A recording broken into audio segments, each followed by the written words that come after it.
In the late 19th and early 20th centuries, if you wanted to travel north through the Great Lakes country, a steamship was one of your primary resources. Quite a fleet sailed regularly out of Chicago for points north. The SS Manitou was a popular choice and provided a luxurious way to go.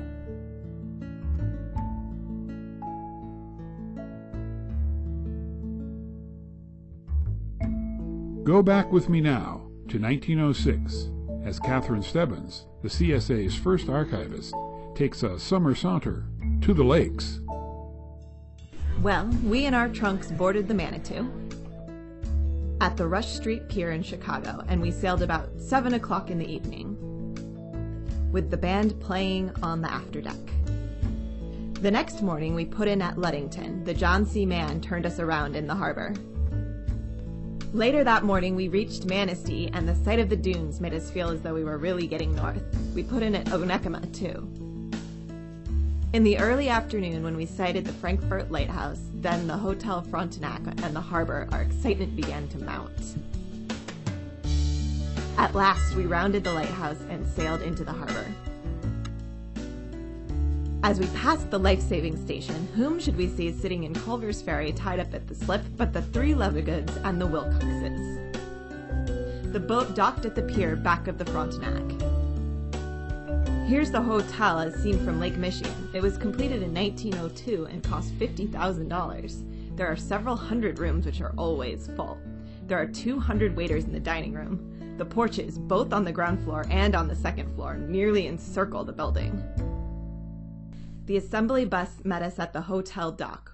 We all piled in somehow with our hand luggage and drove down Main Street to the road going out to Crystal Lake, the new location for the Congregational Summer Assembly.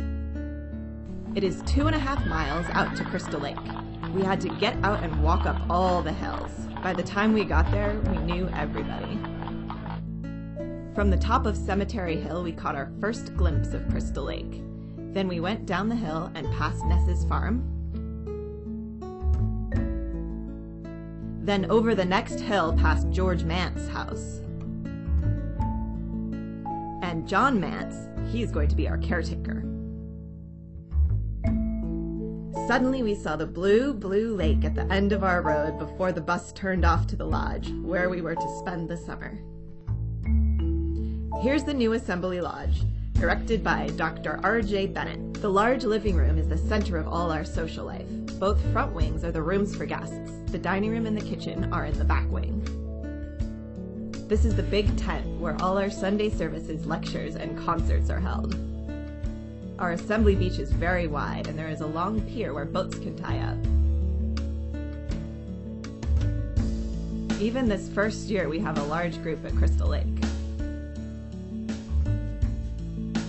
The first cottage on the assembly grounds is that of Reverend H.S. Wanamaker. It was built by a woodcutter before the assembly came out to Crystal Lake, and Mr. Wanamaker purchased it from him. It is on the lakefront, and Standish Street runs right back of it. The Levigoods have built a cottage this year, 1906, the second on the assembly grounds. It is on the lakefront, with a beautiful, wide, clean beach in front of it.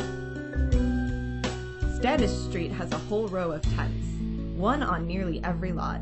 I suppose someday there will be lots of cottages on the grounds, and I wonder how it will look then.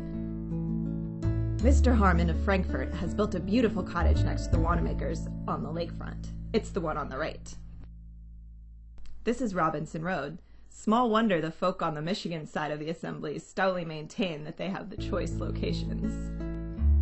Three Pines Inn is a very lovely place in Crystalia, fronting the lake. The food there is wonderful. We are holding our Vesper services here on the bluff above Lake Michigan, where we can watch the sunset and listen to the waves. The services in this beautiful spot are most inspiring.